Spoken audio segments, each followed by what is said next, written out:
क्या आप जानते हैं कि किंग ब्रॉक लेसनर को WWE के सबसे खतरनाक रेसलरों में से एक माना जाता है, क्योंकि ब्रॉक लेसनर ने साल 2002 में अपने डेब्यू करने के सिर्फ एक साल के अंदर ही WWE चैंपियनशिप पर कब्जा कर लिया, वो भी WWE की खतरनाक रेसलर द रॉक को हराकर।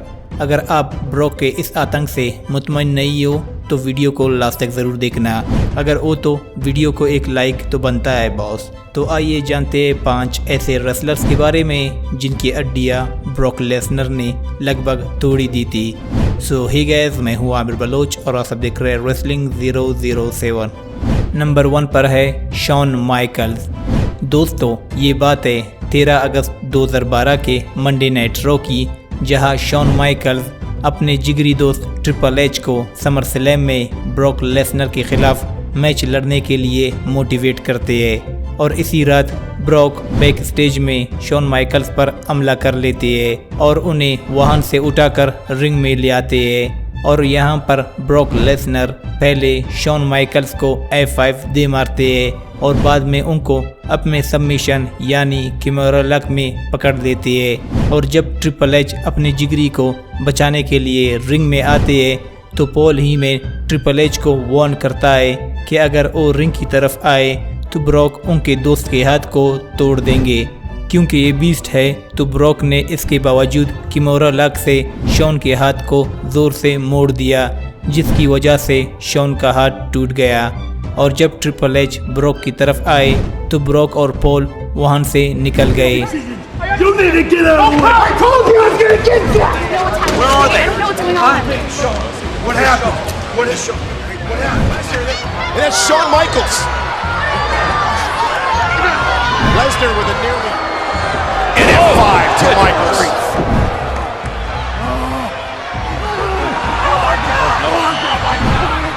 नंबर 2 पर है ट्रिपल एच।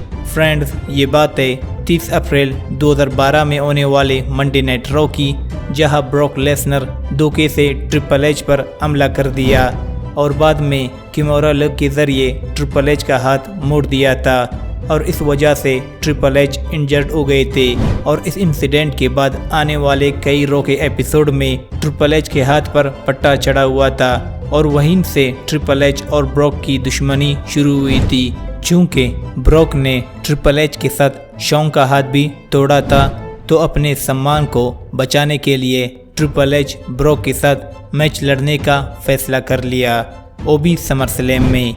और ये मैच काफ़ी ज़बरदस्त रहा और लास्ट में ब्रॉक ने लो ब्लो देकर उन्हें उठाकर एक F5 दे मारा।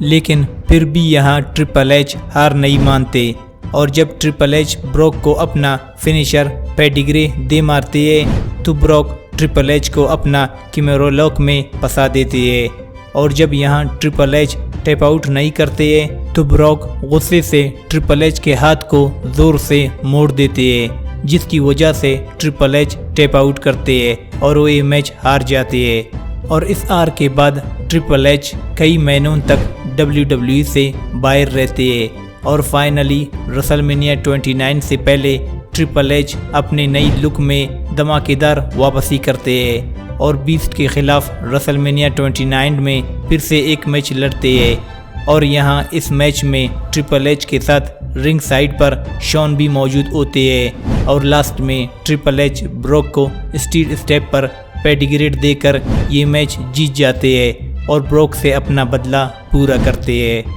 नंबर 3 पर है the dead man the undertaker. Friends, Brock Lesnar ही वो पहले रेसलर है जिन्होंने अंडरटेकर का रेसलमेनिया स्ट्रीक तोड़ा था और इसी स्ट्रीक के ठीक 12 साल पहले ब्रॉक ने टेकर का हाथ भी तोड़ा था, जब टेकर और मैट हार्डी के बीच फॉल्स काउंट एनीवेयर मैच हो रहा था।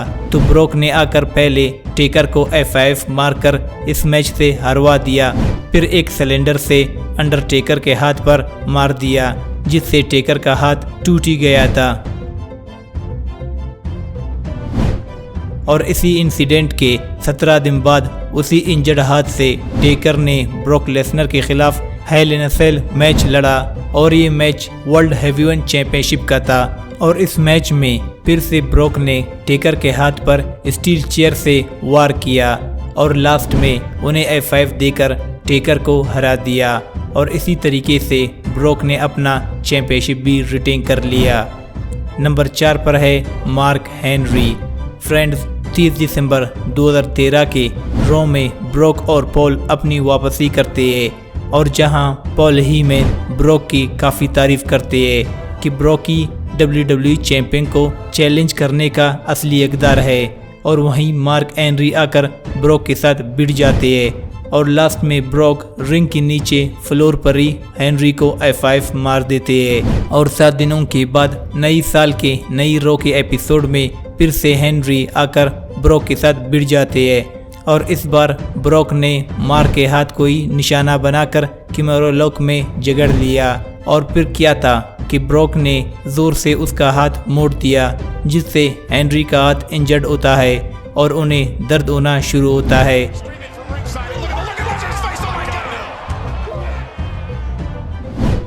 और इसके बाद बिग शो आकर ब्रोक लेसनर पर हमला करते हैं और लास्ट में ब्रोक को उठाकर फेंक देते हैं। और साल 2014 के रॉयल रंबल पेपर-व्यू में इन दोनों का मैच होता है। यहाँ ब्रोक लेसनर 3 मिनट के अंदर ही बिग शो को हरा देते हैं और स्टील चेयर से मारकर बिग शो की हालत टाइट करते हैं। और क्योंकि ये ब्रोक लेसनर है, इसीलिए मैच के बाद भी ब्रोक ने बिग शो पर दया नहीं दिखाई और उन्हें एक के बाद 15 से 16 बार चेयर दे मारे।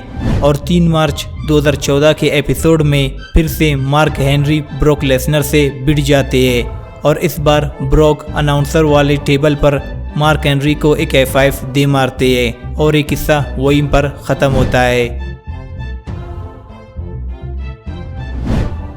नंबर 5 पर है केन। फ्रेंड्स, रेसलमेनिया 31 का ब्रोक लेसनर और रोमन का वो यादगार मैच तो आपको याद ही होगा, जहां इस मैच में mister money in the bank Seth Rollins ने आकर अपना money in the bank caching किया और ब्रोक और रोमन को हरा दिया और ब्रोक से उनका WWE चैंपियनशिप छीन लिया।